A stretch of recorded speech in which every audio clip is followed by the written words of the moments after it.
Local government is where democracy, service delivery, and government policy meet the community.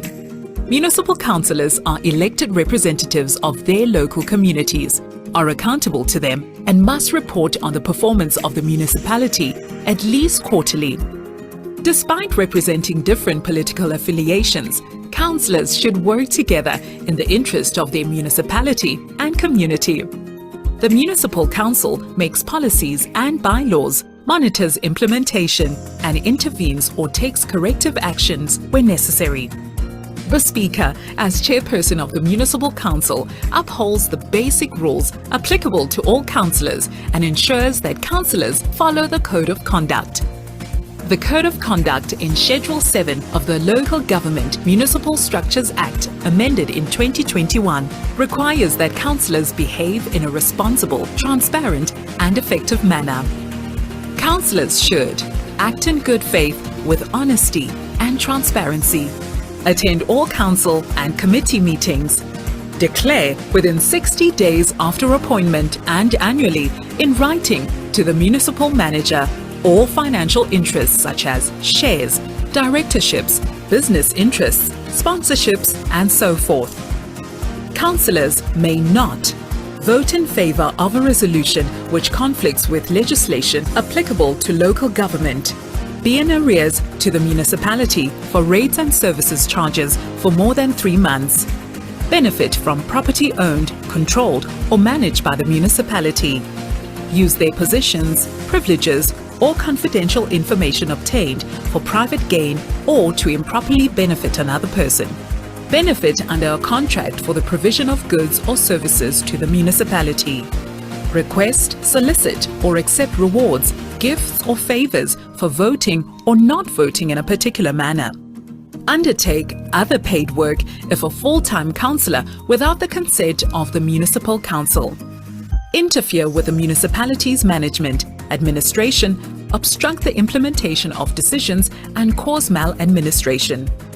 Breaching the code carries serious consequences, including the removal of councillors, prohibiting them from standing as candidates for any municipal council for 2 years. The Code of Conduct is instrumental in ensuring that councillors fulfill their duties. Any member of the public should report breaches or suspected breaches of the Code of Conduct to the Speaker of the Municipal Council.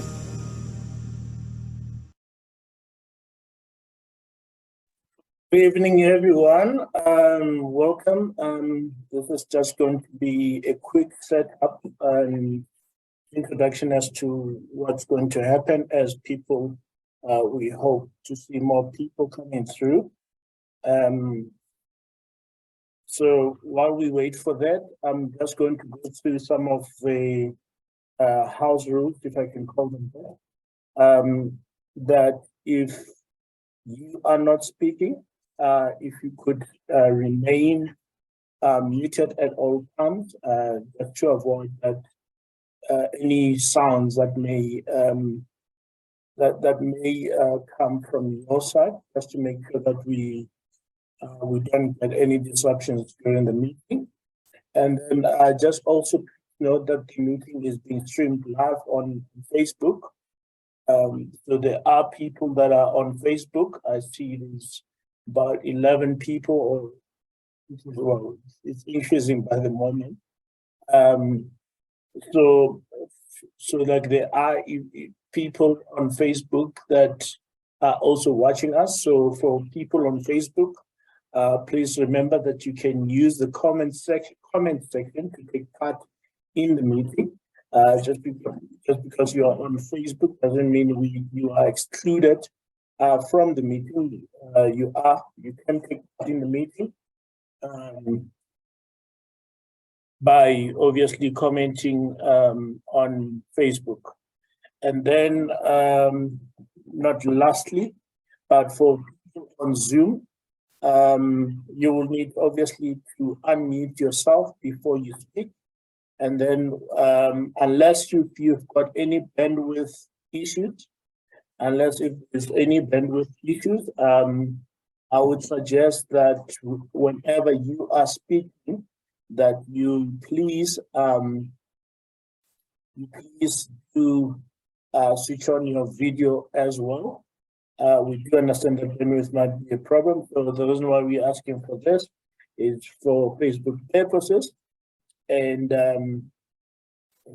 without being somebody that tells you to do something and myself not doing it, because as we're about to start with the meeting, there's just a few more people that are looking to join, so we are going to allow those people to join in as I'm speaking to you as well. So, and we have it. So if I can just quickly put something here quickly, I do apologize. This is just to make sure that there's a clear separation between party and state. I am in my capacity as the ward councillor, not necessarily representing a specific political party, but I am here as a ward councillor for the area, so hence I'm making sure that there's no regalia of any sort on this Zoom. Right, allow me to, because it's now 6:30, allow me to officially welcome all of you. I trust you're well. This is the first meeting, the first public meeting of the year. And let me also say, as I'm starting the first public meeting of the year, let me wish you all a happy new year. I know in most cases, in some cases, it doesn't start as happy, but I trust that other than the problems that we have seen so far, that in whatever that you do, it is going to be a good year in everything that you do. And then, if I may, I'm going to just go through the agenda very quickly. There are four main things that we're going to talk about in the agenda. We're going to talk about the waste removal issues or crisis. This is across the city. I'm going to be talking about the road infrastructure, what is the plan around that and so forth. We are also going to be talking about how to best manage expectations, especially around load shedding, and especially when power is supposed to be switched back on. So that's, and then obviously we're going to discuss the issue of standard operating procedures in terms of reporting service delivery. This is obviously based on the standard operating procedure of the city. All right. So without wasting any time, and obviously after that, I will be opening up for any questions or comments that may be made. So I ask that we do participate in that in that manner. Right. So first on the agenda, I'm going to talk about the waste.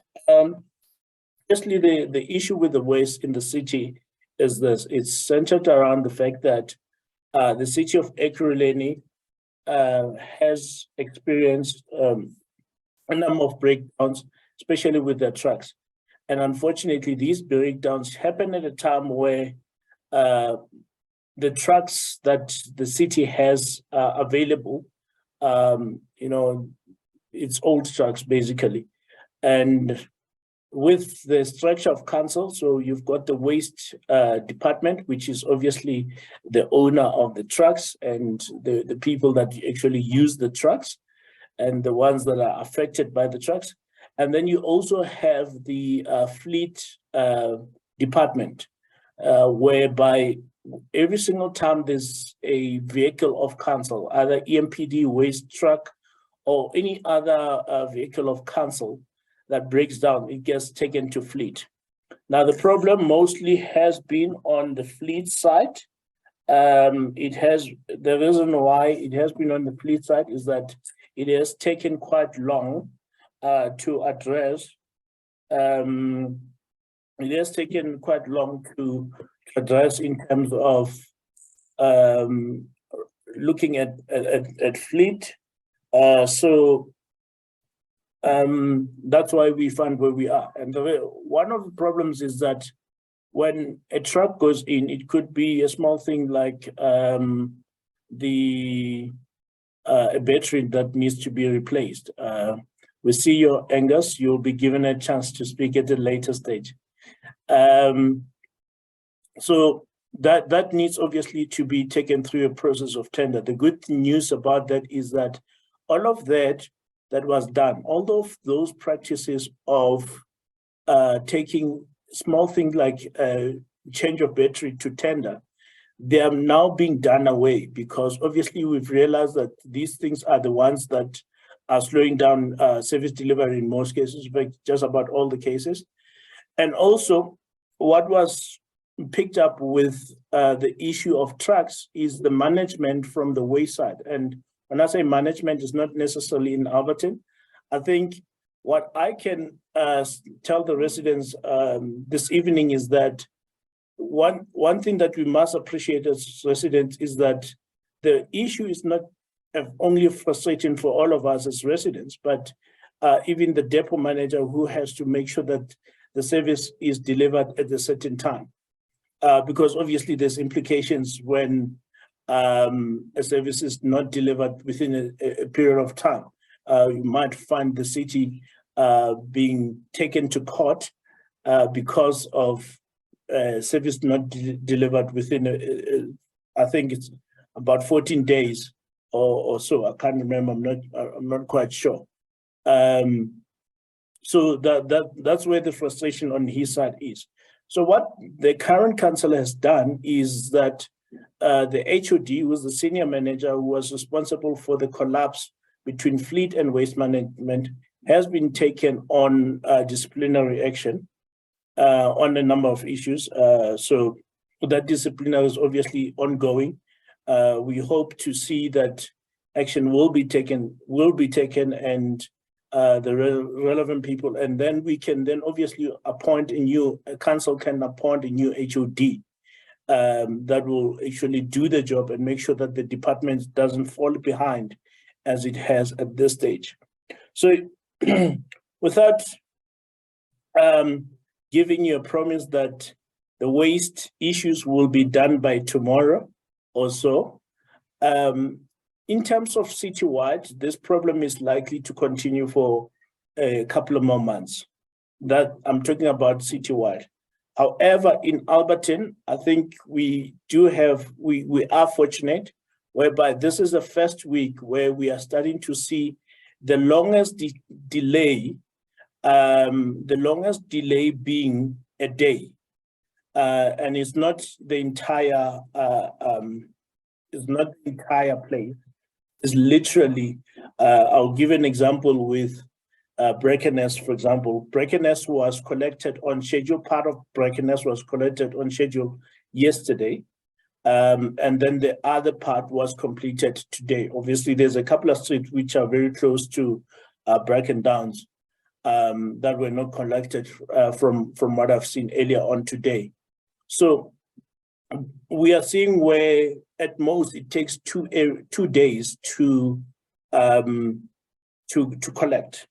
Now, somebody might be asking, why don't they work until night time? Now, there's another problem, and you would have noticed that I think only in the past 3 weeks, over the past 3 weekends, it's only been one weekend where they only worked skeleton or on one track, and this was this past weekend, and that's because there was a section of Bracken Downs that needed to be completed. So the issue there is that you then create a problem by asking people to work at night or even on weekends. Then you are stepping into overtime.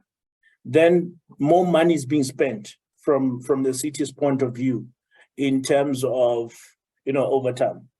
And currently the city is doing all it can to reduce the number or the amount of overtime that is being paid.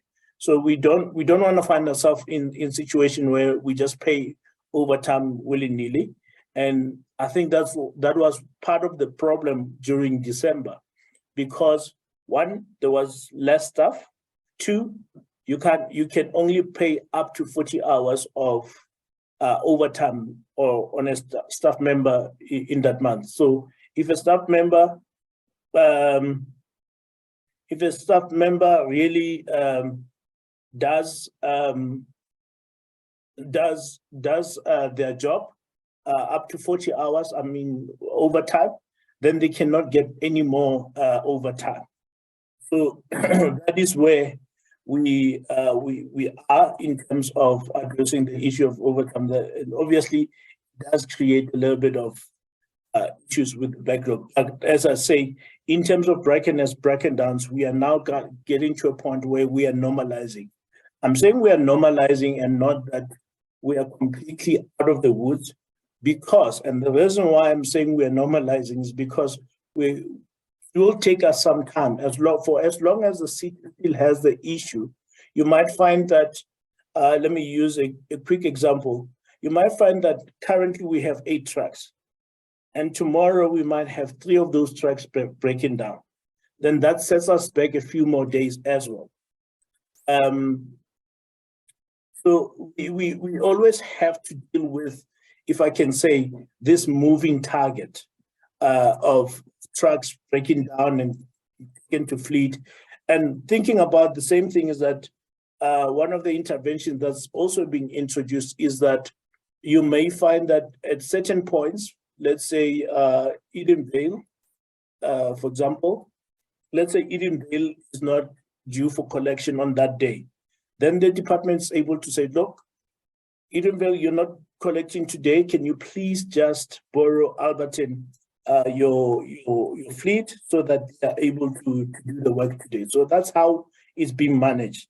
And hence, and this brings me to my point of what we've created via WhatsApp of track the track groups. And this is why they're strictly for just indicating where the track, I think mostly now we're going to use, if it's per schedule, we're going to use it to confirm where the track has not been.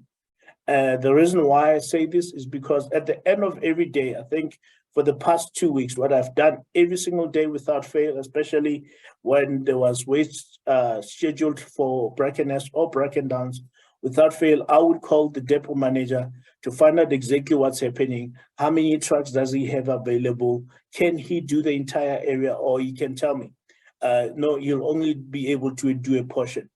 Unfortunately, when we say a portion of the area, honestly, it's not always possible to say this is the portion that will be done and that's the portion that won't be done. It's not always possible, because even, let's say, for example,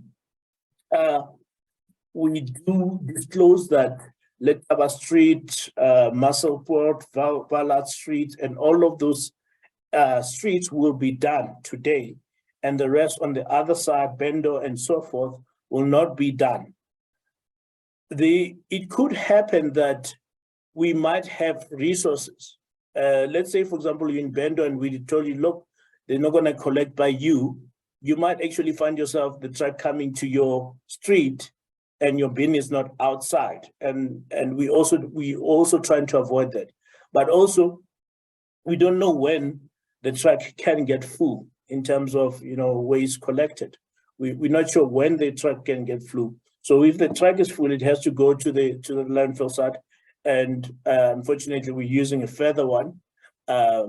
So the council is trying to, the MMC, I know the MMC is working very hard to make sure that the Heidelberg is open. The reason why he's working hard for that to be open so that Alberton trucks can go there is it's for the very simple reason that then a truck doesn't have to travel all the way from Germiston, Brackenhurst to Germiston to offload waste. So then it's a closer distance. So if the distance is closer, then the truck, you can imagine the truck can be able to do at least 2 trips. So you, instead of finding yourself in a scenario whereby the truck can only do one trip because the employees, after that trip, you know, they're now on knock-off time. And then any time after that is obviously overtime, which is not at this stage approved by the managers. So those are the details that, or the issues that we are working with. That's why on the track the track, we can't tell you, I can't say expect these streets to be done. So it does happen once in a while that information is available, but also, you know, it's, you know, don't take it as, you know, black and white and say that's definitely going to happen, because I'd rather say it might happen than, you know, guaranteeing that it will happen without anything. I'm going to ask, because it's actually disruptive for me to keep looking at the chat and while I'm speaking to you, I'm going to ask that if you're on Zoom, please do not post on the chat, because that really just disrupts. You will have opportunity for questions where I will take them and I will ask people to raise their hands and answer on that. So if we can please work like that, so that I don't have to keep looking at the chat all the time. All right. Okay. So obviously we're gonna take some questions from Facebook as well in text. Obviously, that's the only way we can take them from Facebook. So that is on the waste side. So basically the waste in Alberton, we're getting back to schedule. However, we must be open that it might, Brackenhurst, Brackendowns, I'm speaking specifically for Brackenhurst, Brackendowns. I cannot speak for any other area, unfortunately. I honestly cannot speak for any other area. So Brackenhurst, Brackendowns, we are getting there, but I think we are still watchful. So we're gonna keep the track groups, obviously opening them and closing them each day, or that they are needed. The only difference that will happen is that going forward, we will keep them, if we are sort of like stable in terms of schedule, we will keep them open, or when I say open, is that they will still be relevant, but we won't be using them as much. We will then start using them as and when it is required. I would rather have them so that whenever we need them, we can just activate them once again. I can just open them up for public comments. So that's what we're going to be doing going forward. At the same time, I think without divulging too much into what we are expecting to happen on Thursday at council meeting, is that the city is going through a process of an adjustment budget. So that is an adjustment budget is basically taking money where it's not being used and taking it where it is needed most. And the reason why I'm saying this is that there's quite a big chunk of money. I will only confirm after Thursday, once it's approved by council.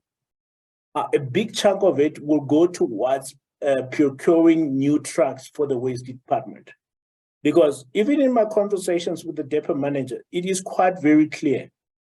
As much as we can keep fixing our current fleet, the reality of the matter is that we're going to have to start procuring new trucks. How this was not done over the past, I would even say it's probably over 7 years, to be safe, we'll say over 7 years. I don't know, because it's something that should have been done on a more regular basis. I'm not saying it should have been a wholesale of procuring trucks every year, but at least I think it's been quite a long time. These trucks are very old. And now it is becoming a priority for us to then start getting on that side of things of addressing the new trucks. So pointless, yes, we can say it was never a priority. I'm not going to comment on you. I'm sure we all are aware that there was a different administration before 2021 November, and this is the second year of the new administration. So those are the things that are being done. Whoever was there, that is immaterial. Like I said, I'm speaking as a ward council of the area, not necessarily wearing any political hat. But I'm pretty confident that with the plans that we have, especially with the adjustment budget that is going to be directed towards the waste department, it will help quite a lot, not only in terms of the new trucks, but in terms of the Ashley, if I may ask, please stop typing on the chats, because it is disrupting for me to give information. Thank you very much. I do understand that you feel passionate, but you will have an opportunity to share your passion with us. Right. So with the plans that are in place, I think I believe that we will start getting the waste department on the right track, especially with some of the disciplinary measures that are being put in place. All right. Okay. I am now going to move into the road infrastructure details of this part. So in terms of the road infrastructure, where we are right now, I'm going to start with the capital projects that we have in place. Unfortunately, Poppy Street, that is currently being constructed, reconstructed, I'm going to liaise with council directly to find out when they're getting, the contractor is getting the payment. So the contractor has been waiting for payment for quite some time, to an extent that the work had to stop. When I had a conversation with him, I think yesterday, also today, earlier on, he really expressed that every time he goes to council, and this is the operational stuff. Mind you, no councillor is responsible for the operational stuff. I don't sign out money to go out. The managers, the HODs, the city managers at the very highest level, they are the ones that actually sign out for this money to be paid. So on that level, that's where he's being held back. It's not only for Poppy Street, but these other projects that are being held back because of non-payment. I did speak today in passing as well with the MMC for roads to say, look, MMC, something has to be done urgently, because in the area, you might not be from Poppy Street on the line, but I'm pretty sure there's residents who might be listening elsewhere who are affected by the Poppy Street construction that is still not completed even at this stage.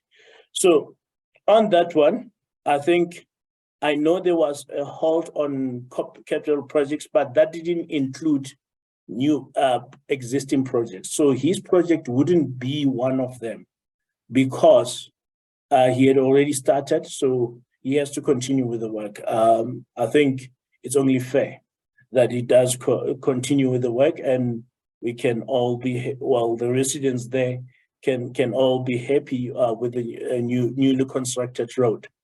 And then the other thing is that there was a time where council went through a patching of various streets. So look, those were identified streets, prior identified streets for patching. So those streets were done. I think one of the examples, Christian Street, even though later on other patches then started reoccurring with potholes. But by and large, if you look at Christian Street, I know Cllr Thavha Street, one of the residents did confirm that no, Cllr Thavha Street is done indeed. But having said that, we also are cognizant of the fact that, we're gonna have potholes from time to time. Now, here's the thing. Again, where do we find ourselves? And it's not about finding excuses. It's exactly honest representation of where do we find ourselves here now. It's no one's fault. It's about saying we find ourselves in a situation where the roads department has very few vehicles to use, firstly. Secondly, it's taking, council has taken longer to release the asphalt that they needed to fill potholes, or and repair the potholes that are needed. So those two things, and I think again, the depot manager in Alberton also highlighted the fact that, when I say 2 vehicles, might sound like it's enough for Bracken and Bracken Downs, but this is 2 vehicles in about 37 areas. So you can imagine 2 vehicles asked to service 37 areas. I don't think it's enough. So those are the resources that we now then have to say. So what gets done going forward? As a council, I've already written to the MMC to say, MMC, in the next budget, can we please look at increasing the number of vehicles, especially from the roads department, the number of vehicles available for the roads department to do this. Secondly, to also follow up on the issue of the asphalt being available to the department, so that the quicker we get those, at least if we get the asphalt, then we know when anyone reports a pothole today, chances are that it can be attended to in a couple of days, or well, maybe not a couple of days, but within the 7 days turnaround time that the department, as per the service charter, is given to respond to issues. So that is what has been done, and says some of the other things are still to be done in terms of addressing that. However, at the same time, what has also already started happening is that the main roads are being prioritized, and the main roads have been done. Most of the potholes on main roads have been done. And what helps, as much as the heat is really causing a lot of discomfort for all of us, but it has also helped in a way, because then it gives the department plenty of time to obviously attend to potholes without worrying about, whether the road is still too wet to work on because due to the rain. But those are the things that have been done. There is some improvement. Am I happy? No, I'm not happy. And I'm pretty sure you are also not happy. But at this stage, I think I'm looking for the intervention, especially from the MMC, to say, MMC, let us work on, stabilizing this department. And not just, obviously I'll advocate for Ward 38 or Alberton by and large, but also trying to lobby him, like if he improves it all over the place, also Alberton gets covered as well, or Ward 38 gets covered as well. So it helps everybody. Right. And then the other factor that we are looking at is the service delivery standard operating procedure. And I think I'm making this very clear once again, and it will be repeated over and over again, because the thing is, as council, we depend on the call center log, the issues logged via the call center, to determine where the issues are, right? So say, for example, there's an issue. Let me use myself as an example. I've got an issue with a street light outside, right? Instead of logging a call, I go to the depot manager. So already that is actually skipping a process that is supposed to be followed. Especially when I see it, I have to log a call and say, look, there's a street light that is a problem outside, so it needs to be addressed. That's the first thing, right? Only if, let's say, for example, in terms of a street light, 5 days later, the same street light is not attended to, then obviously it can be escalated. In your case, you escalate through me. And this is where we say where I ask for a reference number so that we can then track what happened to this call.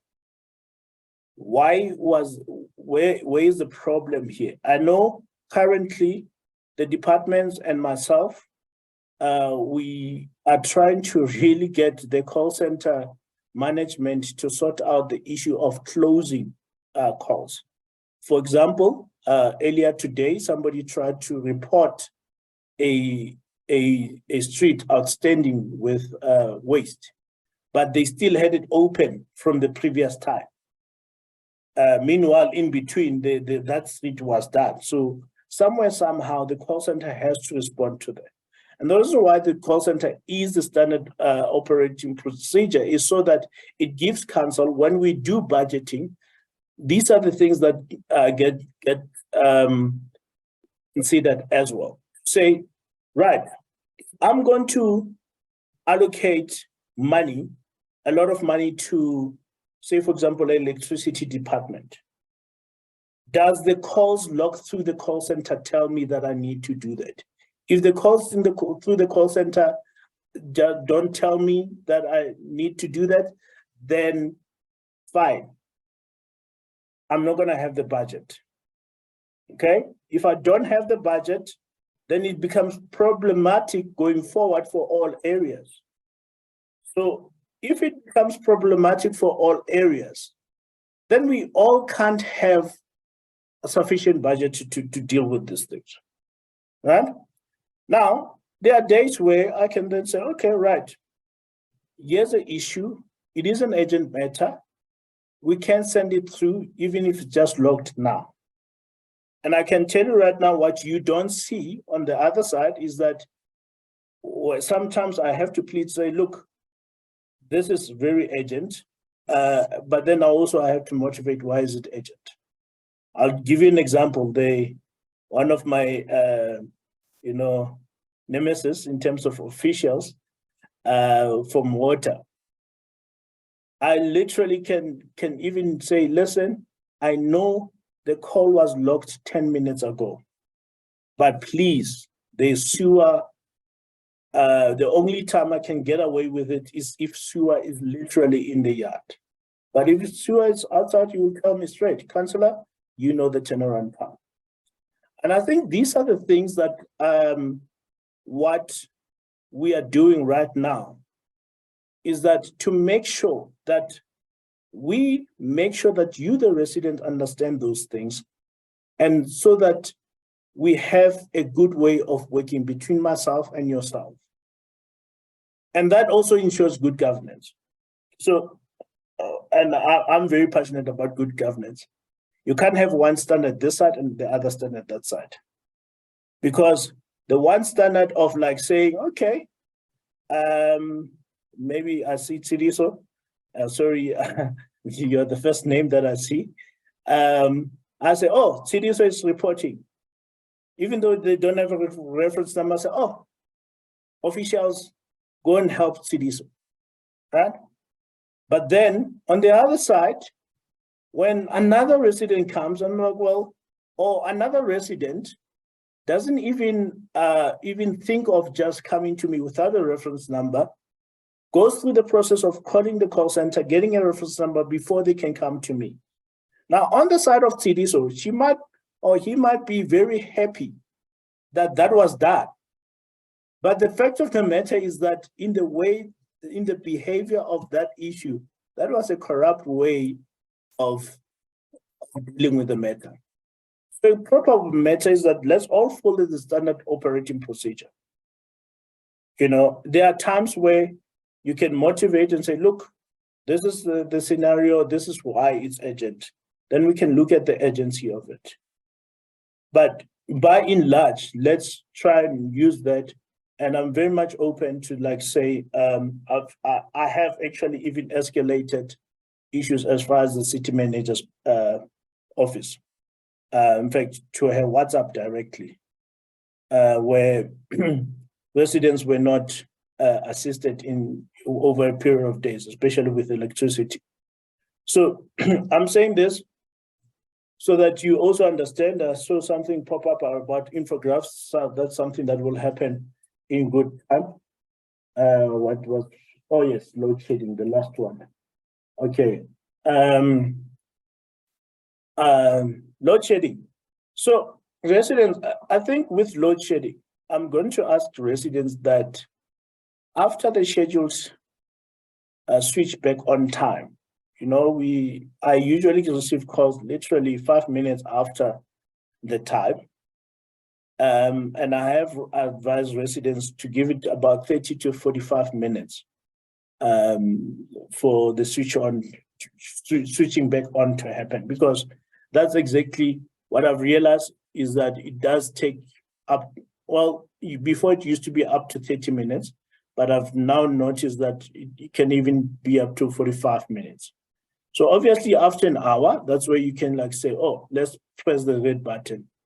And again, if it's not recorded, it can be recorded via me and me screaming at the engineers like, why are you not switching back on after load shedding? I can tell you right now, it doesn't help the city much, because what myself and other councillors are actually now working towards doing is to motivate and say, the city must now start taking Eskom to task, especially with a switching back on for much longer, because those calls get logged through the city. Then we also say, yeah, here's our evidence that residents are, and here's our evidence that residents are unhappy about the standard of service delivery. So they need to, so please do help me so that I can help you with about 30 minutes.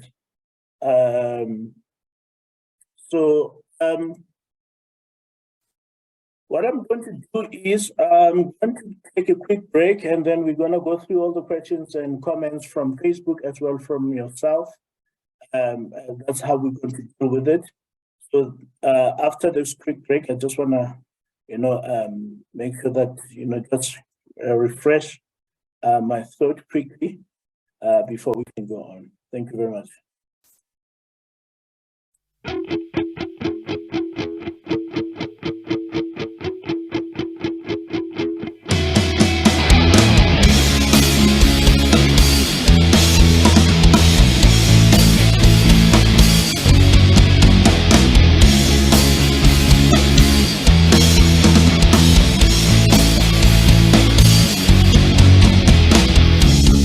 God, you, we stand in your presence. We need more of you. With open hearts and your will that commands us, we'll do what you do. Till 1,000 fall at our right hand and 10,000 at our side. There is nothing that could shake us, 'cause in you we will abide.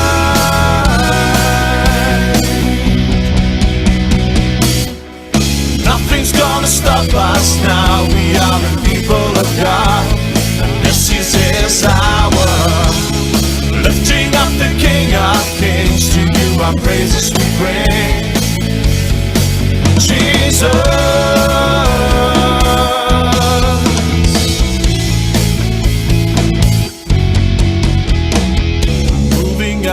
A desert wasteland, crying out to you,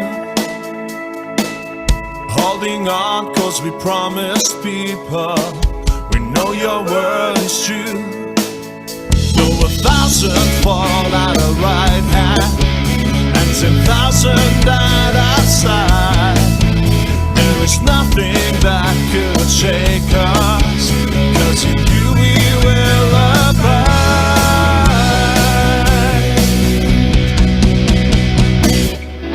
Nothing's gonna stop us now. We are the people of God, and this is His hour.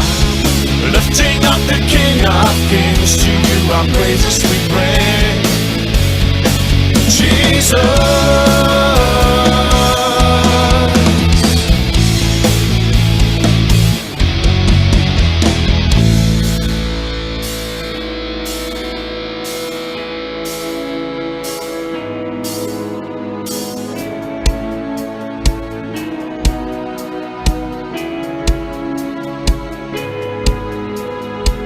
all of the great things that you will do through us.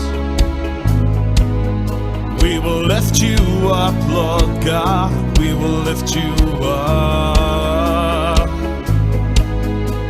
For all of the great things that you will do through us. We will lift you up, Lord God, we will lift you up. For all of the great things that you will do through us. We will lift you up, Lord God, we will lift you up. For all of the great things that you will do through us. We will lift you up, Lord God, we will lift you up. Nothing's gonna stop us now, we are the people of God. This is his hour, lifting up the King of Kings. To you our praises we bring. Nothing's gonna stop us now, we are the people of God. This is his hour, lifting up the King of Kings. To you our praises we bring. Jesus.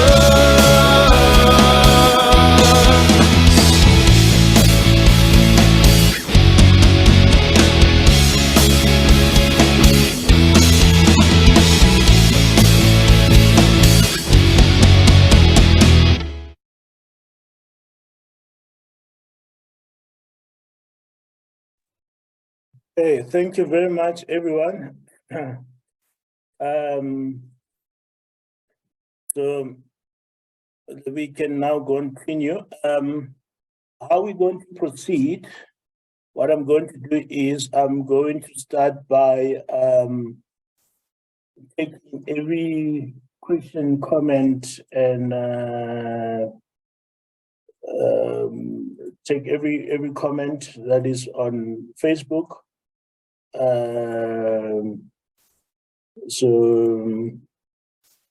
And then we then going to do that. So sorry, don't worry, it's not too much. But we are going. I'm going to get through all of them very as quick as I can. I'm gonna take one from Johan Fenter, who says, any idea when the Alberton waste dump site will be open or operating properly again? Major safety and health issues. Johan, it is open currently. Currently, the waste dump is actually open, but I know which issues you are referring to because I was there with the department not so long, in fact, towards the end of last year, when we addressed even those health issues as well. Yeah, so the obviously that's ongoing. Sometimes, you know, when you deal with addressing issues with people in particular, it's not like working with a machine where you press a button and then it responds the way you want it. So, but it is being addressed, but in terms of it being open, it's open. And then what about maintaining the vehicles? What is the issue? So this is from Natasha Rigby. Natasha, one of our regular on Facebook. Good to see you again. I hope you had a good holiday. Natasha, as I said, it's just taking longer to maintain or to when they are in the workshop. So that is the issue right there, and also the issue with around the way council dealt with the issue of tenders instead of like a very quick and an easy way of dealing with matters. All right. So Lindell says not the right. Not sure if it's the right platform, but they want to know about the water bill. So I see this is an individual issue. So Lendo, if you're still watching, I hope you are. I have typed my email address on the chat, so you may more than welcome to use that as well. Yeah, please, if you can email me all the details and I'll gladly assist you as soon as I receive the email or I'm able to get attentive to the email. And then we've got Michael Polaki. Took me some time to practice your surname, Michael, but I think I've got it right. Asking about why does extension 5 always have prolonged load shedding? We get turned off on time, but the power is never restored on time. And also, when is the secondary roads potholes going to be addressed? It's like a minefield to drop off kids at school. Right, let me first start with the first one. So the first one, it could be, I think mostly it falls on the Eskom side. We've actually identified that sometimes Eskom also takes a bit longer to get certain areas, and unfortunately, extension 5 is one of the ones that are badly affected. So to give you an answer, I would have to really get Eskom for even the technicians locally. At first, I thought that it was a matter of our infrastructure collapsing, but that could also be. But it also turned out that it's also Eskom's responsibility to do that. Secondary road potholes, I'll have to find out that for you so that I can then follow up exactly when, but I don't think at this stage we're going to get an exact timeline. I don't think we're gonna get a timeline, but as soon as I know the timeline as or when there's an indication of what is being done, it will be done. Stephen, I do see your hand. I'm gonna complete all the questions from Facebook, and then I'll take your hand. You can keep it up so that I don't forget about you, Stephen.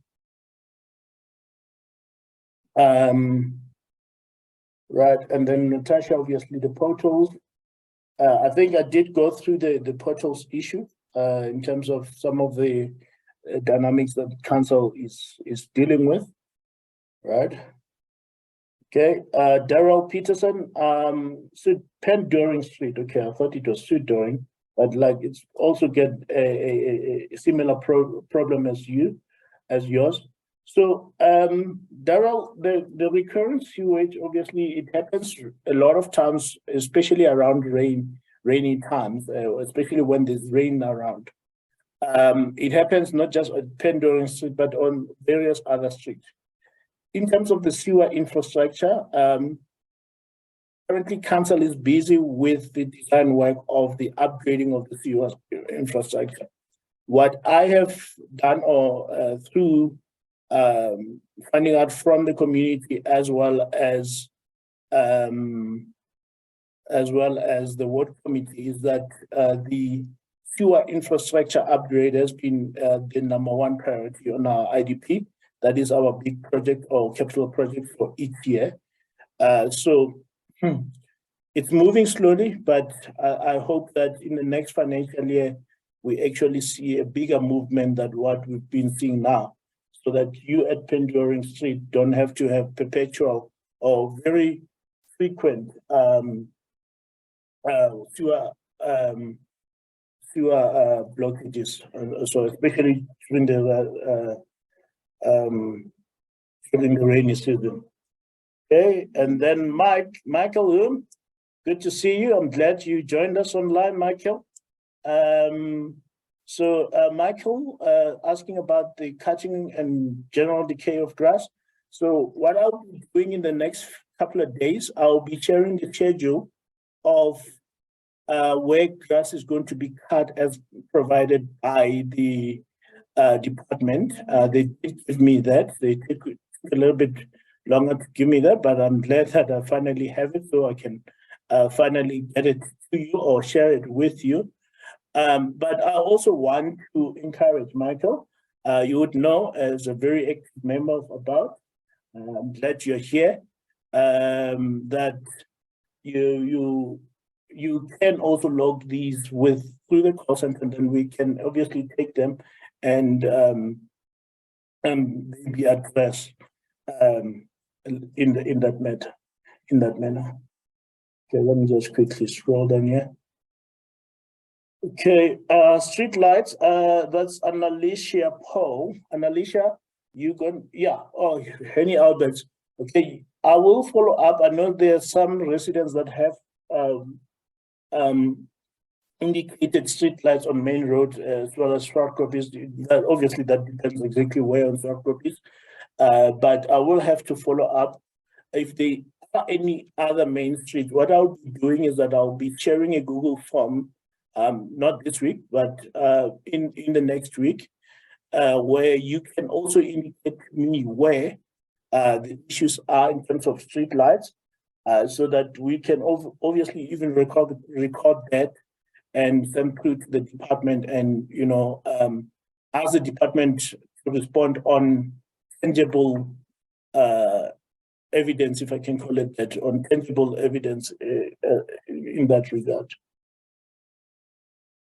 Okay, Roland, when are they coming to?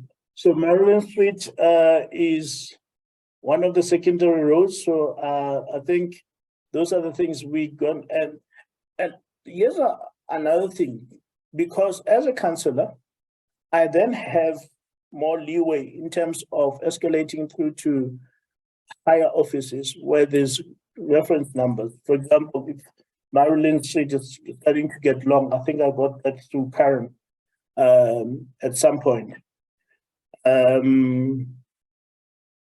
So that is something that will have to be followed up on with higher. And the reason why I say reference numbers is because then when I go to the HOD, I can show that it's past the turnaround time that the municipality commits to solving issues.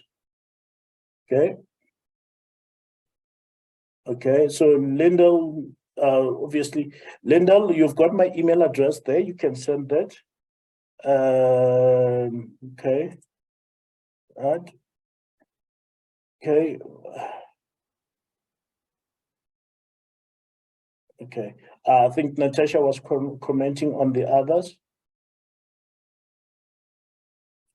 Yeah, Karen. In fact, as I was sitting in this meeting, my email was still open. I saw your emails, and as I've said, Karen, you are in touch directly with the customer relations manager. So the fact of the matter is that as long as you are in touch with a customer relations manager, they will assist. And when the assistance is taking a bit too long, I do have a standard where after how many emails, when I do then escalate to higher office, then I'll do that.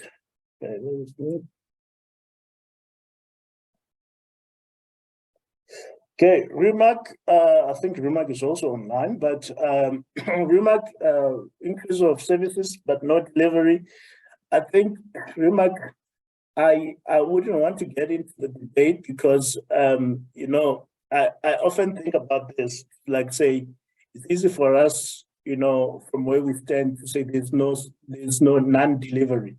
If you say there's non-delivery, it means you didn't have water, you didn't have electricity, you were not able to, open a tap and get services from your tap in your house. So I think we must quantify, and I'm more than happy to address the issues where there is a lack of service on those matters. And the reason why I'm saying this is that we must also think about exactly why what is it that we're getting from the rates that we pay? And I mean, I'm saying we because I also pay the same rates, and it's not nice for me to walk out my complex and then there's dustbins waiting for the entire week or even more. I think in this case it's even more than a week since then. Okay. Okay, so Lyndall, if you've included in the emails, please do. Like I say, I will have to. I really do get to my emails relatively regularly. So please do keep sending because then I am able to do that, to follow up. Okay, Shane, also Shanae Erasmus. Portals in Eva Street. I think my email address is there on the comments, so if you can also send me that, I'll assist with that as well.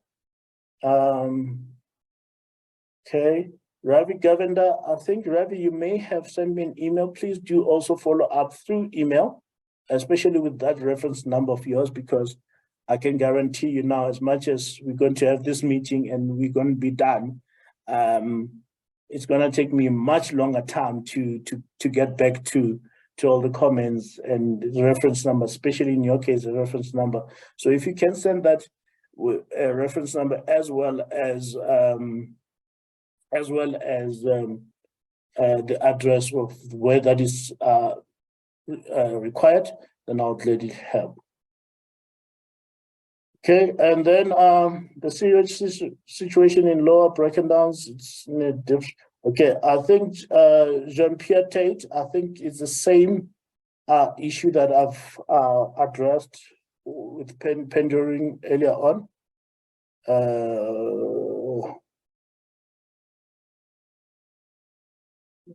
Okay, right. Okay, Natasha also logged the call. So, colleagues, if residents, if I may ask, that if the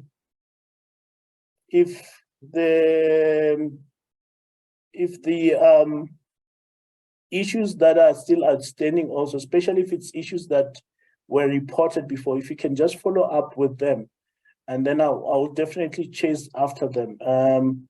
Just right. Penduring Street. Okay, so in terms of Penduring Street, in terms of the sewer, unfortunately, John Pierre, what I can say is that you have to then report regularly. In fact, I think I've said that before on various occasions, to say there's no other way but to keep reporting it every single time. And the reason why is because a team is not going to know that it's happened again if it's not reported again. So yeah, Amanda Harris, I've lived in Alberton. I can't even count how many years I've lived in Alberton. From Alberton North, yeah, I've lived in Alberton. Perhaps maybe you can just clarify why you're asking that. I do live in Alberton. Thanks. Okay, Karen, again, I think if I may ask you to raise the issue of the tennis courts with me as well, in terms of the grass out there, to sort out the grass. I am taking that issue as well. It's being recorded as one of the, so like all the issues that are being raised here, in terms of the issues raised, we are recording them, and not only am I sending them on my behalf, but when we do a report from my ward, it will be reflected. Just like say, these are the issues that were raised on the 24th of January, this day, with the councillor. But also, I don't want us to wait that long, because that report is only going to take another 2 months before they answered. Now, for everyone on Zoom, this is what I'm going to really do this, because I'm not going to, because there's people who raise their hands. I'm going to ask every person, even if you've posted in the chat, I'm going to ask you to please raise your hand so that we then discuss these things I've done all of the, okay, Rumak, yeah, these meetings are monthly.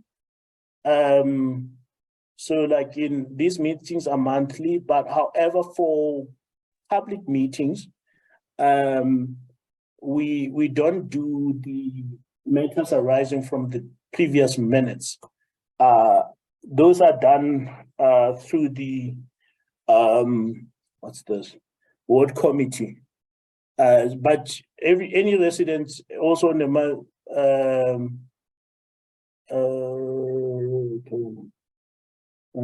okay, let me just quickly also answer Amanda on this in this way. Amanda, in terms of the councillor, I think every councillor that's elected in the city of Ekurhuleni has to be living within the city and who has to be a voter. That's as per legislation. So it just is a good thing that I live in the area as well. Yes, there are councillors that don't live there, but I don't want to say, as long as they live within the city, I think the act allows them to do so, to still be councillors. All right. Okay. All right. Okay, Jean-Pierre, can you also as well please send me the email regarding the manholes, and then I'm gonna close off with Rumak's comment and close off all any other live chat comments from Facebook. I'm not going to take because there's people from Facebook that are from Zoom that are also waiting. So Rumak, so like as I say, you can also attend to the ward committee meetings. What I then do is that what I can do, Rumak, is that in fact, I think I must start being very proactive in doing that because we started doing that. I'm going to make sure that the minutes of these meetings are available publicly. As much as the recording is available publicly, I don't think people want to spend another hour and a half or so listening to me. It's enough once a month. So I will really endeavor to making sure that these meetings then become available online. Now, Stephen, let me come to you. Stephen, you can go ahead. You can unmute. I'm going to ask you to unmute. Yeah, go ahead. Good evening, Councillor. Evening. Yeah, so the first thing is like, I don't know, this is the first meeting that I attend because I was never aware of meetings. If maybe, I don't know, I also recently joined the WhatsApp group, the Break It Down to WhatsApp group. So if maybe a schedule of the meetings and the format of the meetings can be made available, so that, and the time, so that we can also join these type of meetings. And then my biggest concern is the electricity issue. I know it has been mentioned. I'm not as much worried about the load shedding because I know that is ESCOM. But how we are about is for me a serious issue because, and if you go to the city council and you try to raise the issue there, you don't really get answers. So what I'm basically saying is we have the load shedding. And last time I queried it with city council, they told me that was last year, November. They told me that the council did not have a meter readers since May. So I find it very funny that or strange that they don't have meter readers, because I don't mind also paying my bills, but at least I must pay for what I use and not interim the whole time. And the bills are extremely high. I mean, I work, my wife works, there's nobody at home, but constantly your bill remains high. So that is the one thing. So that needs to, but also I'm saying that there's no meter readers. The council cannot appoint meter readers, but the council can easily get somebody to come and disconnect you. So these type of issues is a little bit frustrating because, like I'm saying, there's load shedding, nobody's home, and in the meanwhile you're paying these high electricity bills, etc. And then I'm also in Penduran, and we're flooding here at the bottom. I don't know what is, if we have stormwater drains here at the bottom, or what is the situation around stormwater drains, because the water is just collecting here, and it is terrible when we during this rainy season. So with regards to the stormwater drains, I don't know if we have. Yeah, so those are the two main concerns for me. Basically, my electricity bill is forever high, although there's nobody at home. I mean, we spend, we get my wife gets home at 5, I get home at 4, and from 4 o'clock you basically prepare food, and that is it. And then your geyser, obviously. So, but the bills continue to be high. I think that should really be a matter of urgency. So meter readers for me is absolutely important, so that we can at least pay for what we use and not pay for something we're not using. Thank you, sir. Thank you very much, Stephen. I'm going to take what I'm going to do. I see there's Robert, there's Tidiso, there's wait.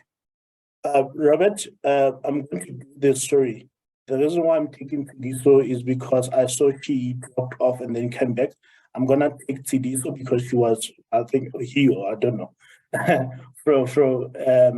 And then I'm gonna take you, Robert. So it's gonna be Tidiso, Robert, Shane, Woodley, and Ernst. So I'm gonna take Tidiso and Robert, and then I'm gonna respond to the issues raised from Stephen. Tidiso?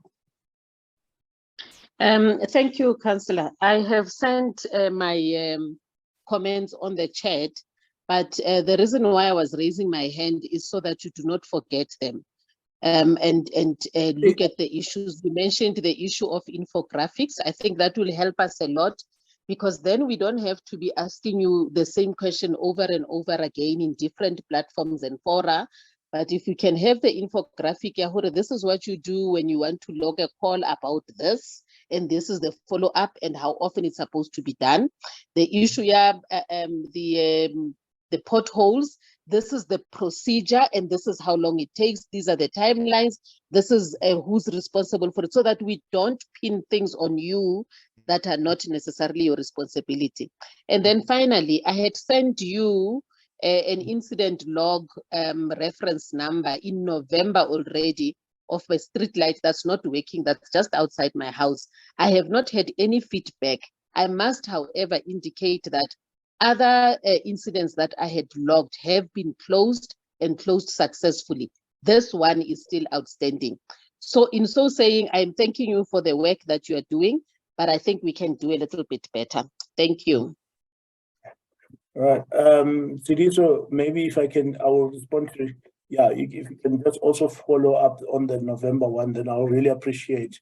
I'll really appreciate it. And then Robert, oh, is Robert dropped off? No. Oh, shame. When Robert comes back on, I will definitely take Robert as well. Sorry, I do apologize. You can never tell when somebody's going to drop off. Oh, Robert, you're here. Go ahead. Yes, good evening, Councillor. It's Robert Yes. from About Committee. I Yeah. just say, listen to all of your response to the questions asked and a little bit of insight into the council's doings. We've had this waste problem throughout Alberton, throughout the Ekurhuleni for the last 6-7 months, and it's based on trucks. Then we go to the Parks Department, nothing's been done because they haven't got equipment. Then we go to lights, we are told there's only one cherry picker. So the whole municipality is getting very, very small, it seems. But the municipality used to be a municipality that serviced the whole of Alberton to 100% standards. Now the standards have just gone down. The assets of the municipality, is it still intact, or is it just disappeared off the face of the earth, or what's happening there, Councillor? Okay. Right. Okay. Right. I'm gonna start with Stephen and then finish off with If you want to speak, raise your hand. I'm not going to take any comments from the chat. Thank you very much. So let's start with Stephen. Stephen, I agree with you. The issue of meter readers, I know the MMC of Finance did indicate that they were expected to start, but that was some time back. So I don't know the current status right now. The reason for why they had to change is that previously the city used to use contractors for that. I think what we started doing, especially last year, is looking at in-house to say, let's start doing these things like meter readers, not only for electricity, but also for water. Like, let's have in-house people. And I think for the water one, the city did launch, it did some issues at some point.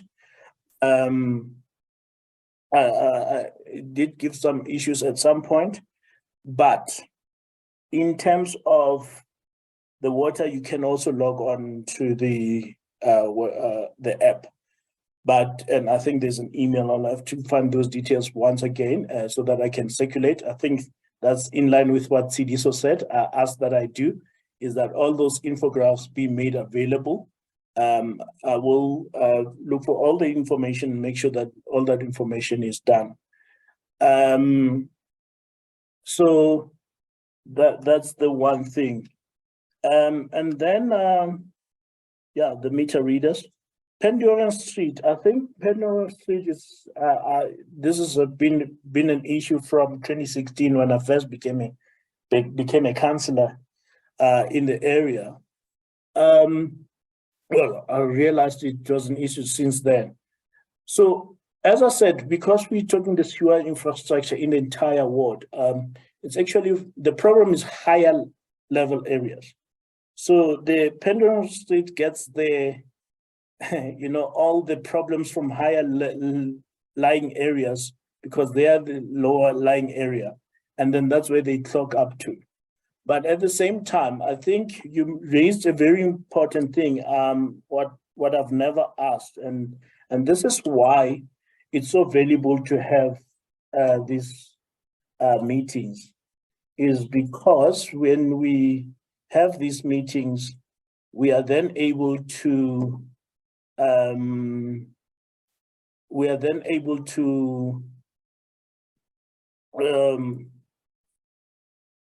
come up with other ideas as well, so that it's not just my limited thinking that gets to like say, oh, this is what I think should happen, or that this is what I think the problem is. Then it actually broadens up where the issue could then be. So I will also look into the stormwater drains capacity, because I know like there's other areas where it was found out that stormwater drain capacity is a problem, but I've never looked at that in terms of brain drain. I'll have to do that. And I also agree with you is that I sometimes get a surprise, like the 1 month I would, get a bill that, reflects my usage. And then the next month, I asked myself how on earth I could have gotten to that high bill. So I don't think any of us wants to be paying high bills unnecessarily. So the meter readers we should address. The infographics on service delivery, that's CDSO's point that he made. Yeah, I agree with that. I think I am going to start doing that, and I'm happy to start doing that, and it's something that I will make sure that I do regularly, and make sure that I distribute to you. So as far as possible, because up and above that, I think what I'm going to do, and some residents would remember, is that I also used what is this? I used a newsletter to communicate, and I think also added to that newsletter would then be would then be the processes that I'm talking about. Okay, Mr. Robert, pleased to meet you. I think next time probably you and I will meet in person. I can't wait. As much as this is great, you know, we don't have to take people away from their schedules at home, but I'm looking forward to meet you as well. Mr. Robert, here's the thing. So I think the city for a long time has not invested in maintaining what is required. And I'm gonna be very blunt. And I think this is where we are getting to now. To say, let's get back to the basics of saying, like you say, you rightfully say, you can't have one cherry picker service, say for example, Alberton. I'll give you a worst case scenario, Mr. Robert. I serve on the Committee of Sports, Recreation, Arts and Culture. And one of the things that, well, they shocked us, but at the same time we're not happy about, is the fact that the city has one grader for, and now this is from between all the way from Kempton Park or Tembisa right through to Nigel. So those are the things that we're looking at. Obviously, we are not going to be able to address those issues just overnight. It's not going to happen because unfortunately with council, you know, like there's legislation that I know sometimes people often comment that local government is overly regulated. To a large extent, I do agree, but also to another extent is the checks and balances to make sure that people don't do what they please with money. So yeah, that's where we are. So I feel your passion of saying, how can we only have only this limited resources? As I gave an example with the trucks, Robert, that, you know, it's a matter of like people not having paid attention all this time that they needed new trucks. It's not rocket science. You need new trucks. I mean, I'm sure if when you have your own car, you know when it's due for service. You know when probably your car is not necessarily. You must think about having a new car if you want a new car. Depending on what you do for a living, you know, if you use it frequently, at some point you start thinking, maybe I should buy a new car or consider buying a new car or so forth. And then I'm going to take Shane and then Ernst.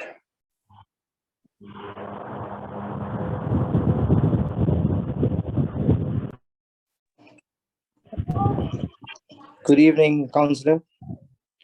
Look, I just want to make probably just one suggestion and maybe a question. So I want to ask, so the extra time when they must switch us off, is there a way that you could maybe just give us some information or additional information so that we just understand, you know, what is the reason that they might need 30 minutes or 45 minutes or whatever it is, so that if load shedding is supposed to end at 4, nobody is jumping around at 1 minute past 4 and flooding probably your inbox trying to figure out why isn't the lights back on. I think if we're a little bit more educated about why, then we can understand and we can also be a bit more accommodating. The second thing is around the waste collection. Look, we are getting updates every day, but look, we know that it's a problem, and I suggested this before and I'm suggesting it again. Is there a way that we can know on a daily basis what streets will be collected? Yes, we get told that it's Bracken Downs, Bracken Earths, and maybe some parts of Alberton or whatever will be collected today. And then tomorrow we get an update that says, listen, the parts that weren't collected yesterday will be collected and then new areas will be added. I'm just thinking that if your street is supposed to be collected and it's not collected, we have more accurate feedback towards you to say, Councillor, this hasn't been collected today, it was supposed to.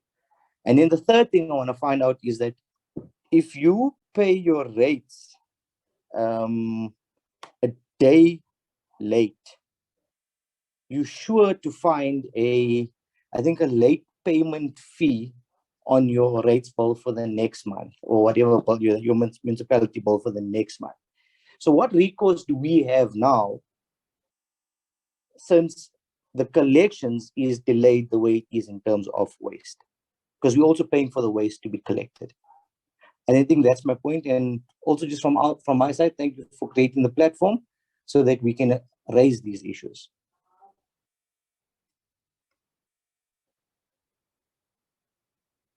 And you can come in. Good evening, Councillor. Yes, so I would like to also bring to your attention, we've also logged several complaints about Uranium Street with sewer problems, also related to rain, blockages.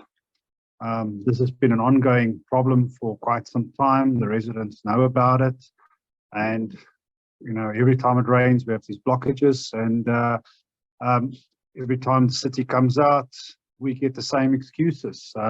Yeah, it's just the rain, and when the rain stops, we have to wait anything from 12 hours to 2 hours to 2 days for the blockages to subside and the levels to drop. What's the city going to do about that? It's just it's an ongoing problem that goes on.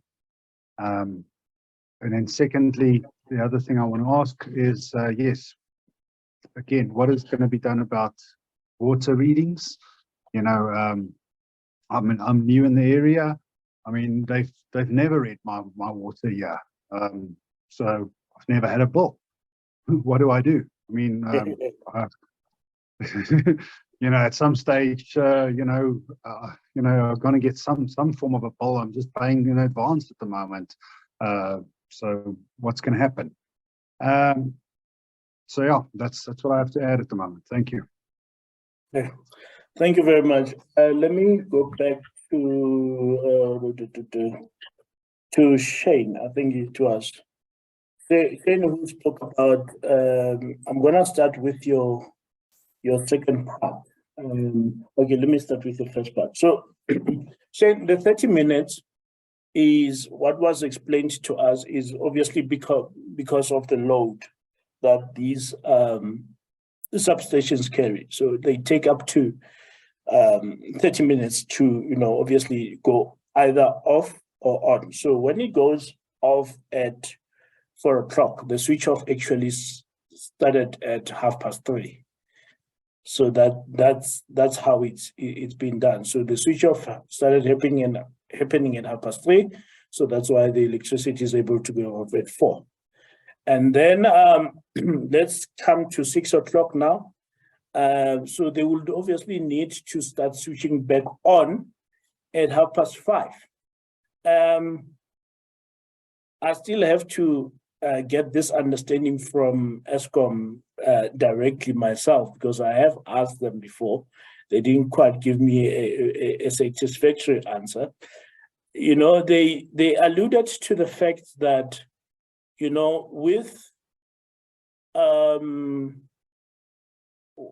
with switching back on, sometimes it's about being late. Like they did say, like even switching off, they are late. You might find, I think earlier today, I was switched off about 20 minutes later than what I was scheduled.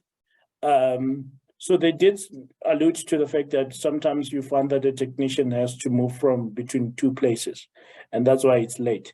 However, I still believe that Eskom needs, even though they don't communicate with me, but they can communicate with their colleagues at the city who are obviously communicating with me to say, let me use extension 5 as an example.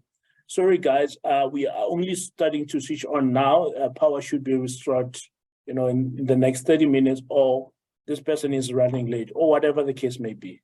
So I think the one thing that I've always noticed is that when people have information, they might not like the information. I'm not saying that you like the information. You might not like the information, but they tend to be, more I would say understanding, whether they're understanding or not, but like they tend to be a bit more calmer than when they completely don't have any information.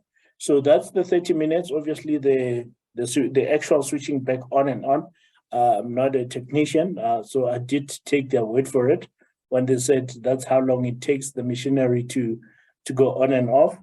But then also the other one, the one that I'm not really, surely they must have more people than the same person having to go from Alberton North to Bracken Downs Extension 5 in traffic to switch back on.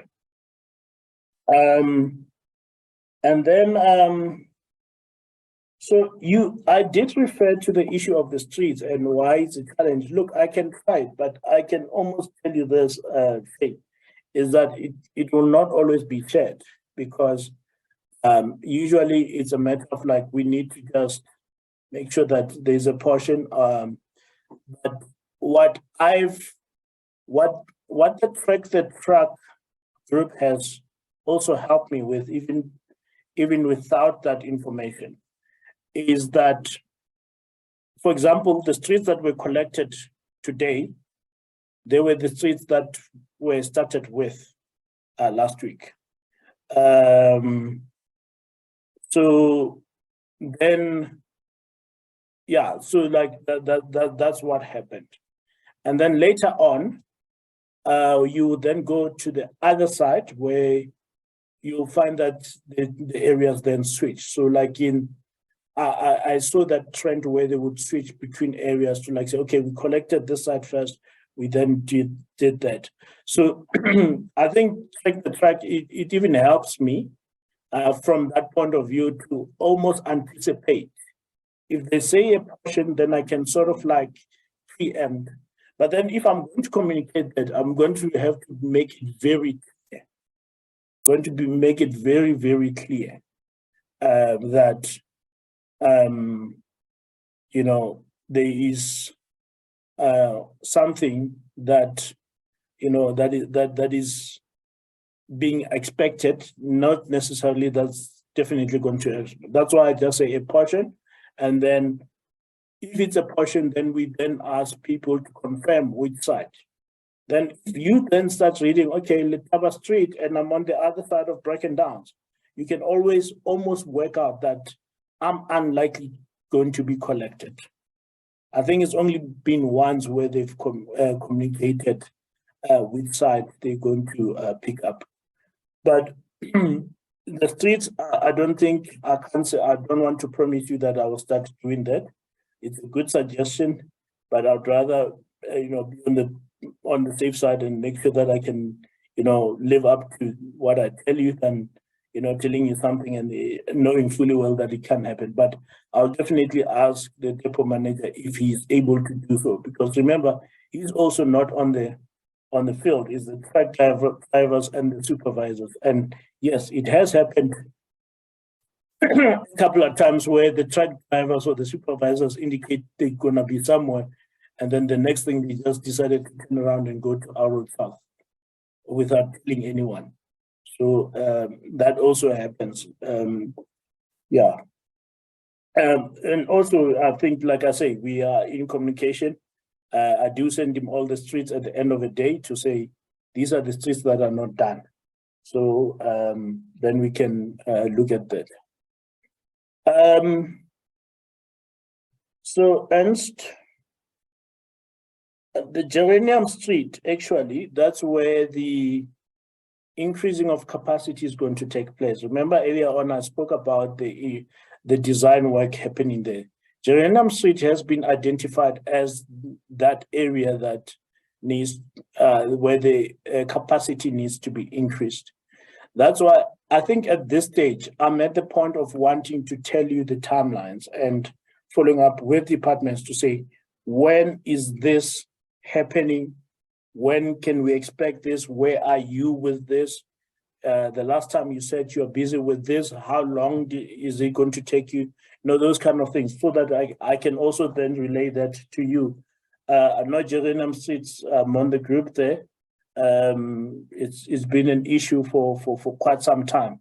But I think that's where the work is going to start. I think also some of the residents do remember that there were people who did the investigations by coming into their yards and to take the manholes.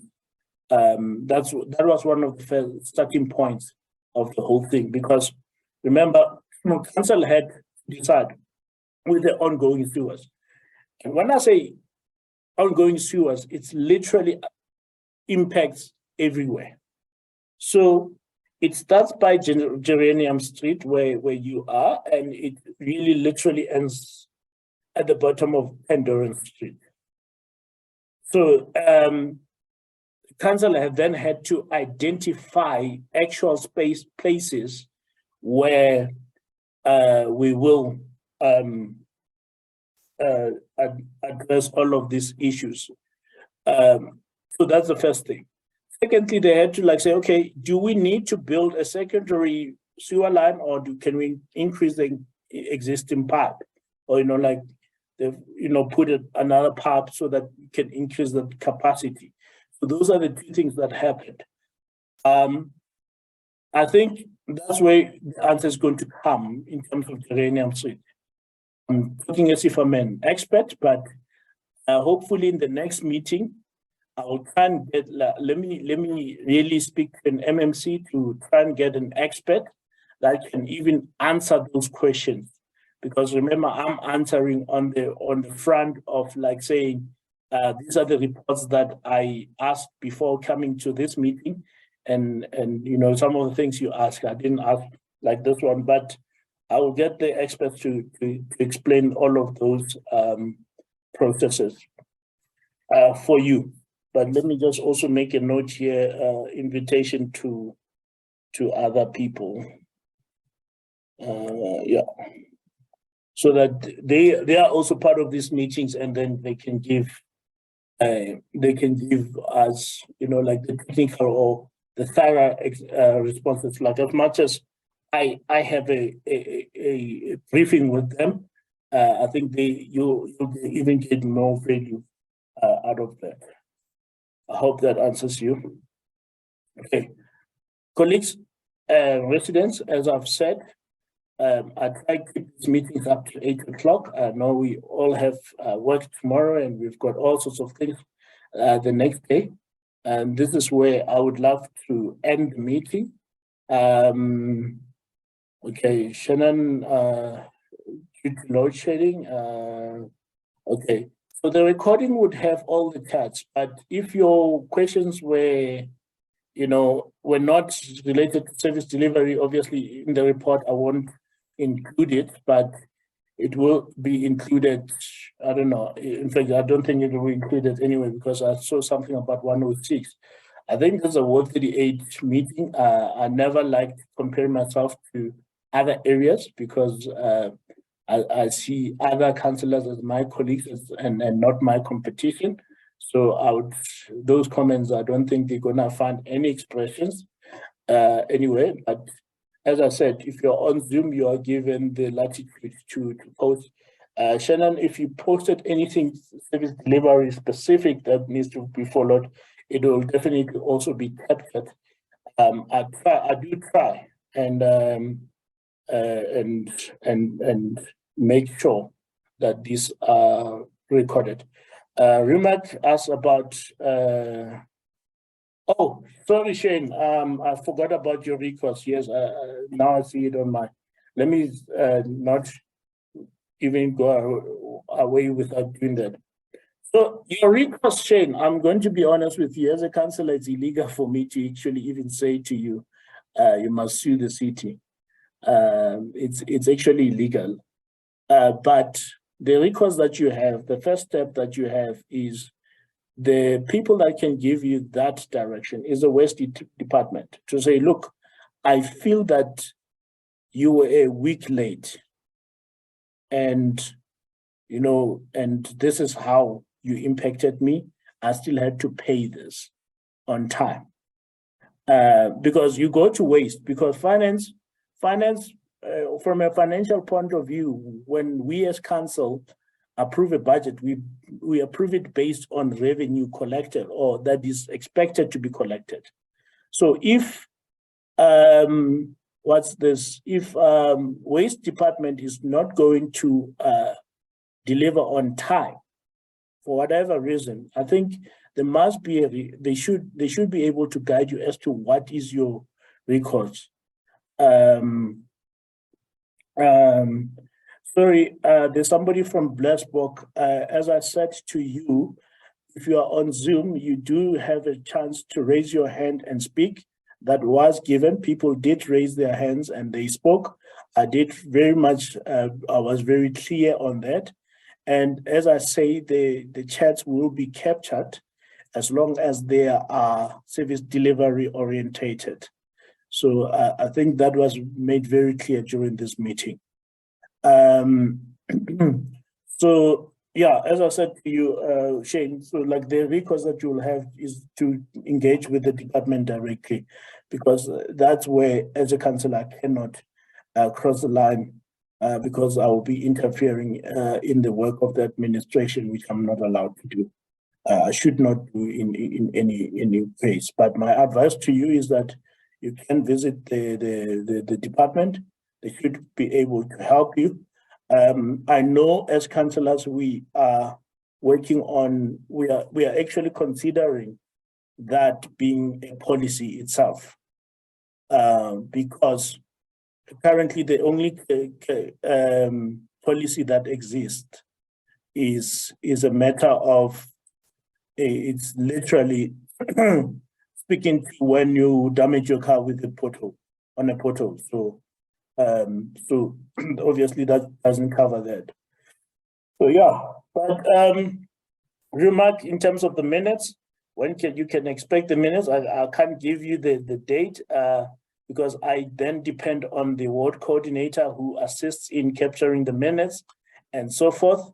But I do know that by tomorrow she will have this recording. You know, I'm literally not going to sleep for the next 2 hours, making sure that this recording is captured and everything is captured for her, and all the comments from the chat are captured. Yeah. So actually, unfortunately, I am adjourning the meeting. I did ask for people to raise their hands. Unfortunately, you did not raise your hand or indicate why you couldn't raise your hand. So I am adjourning the meeting. Thank you very much.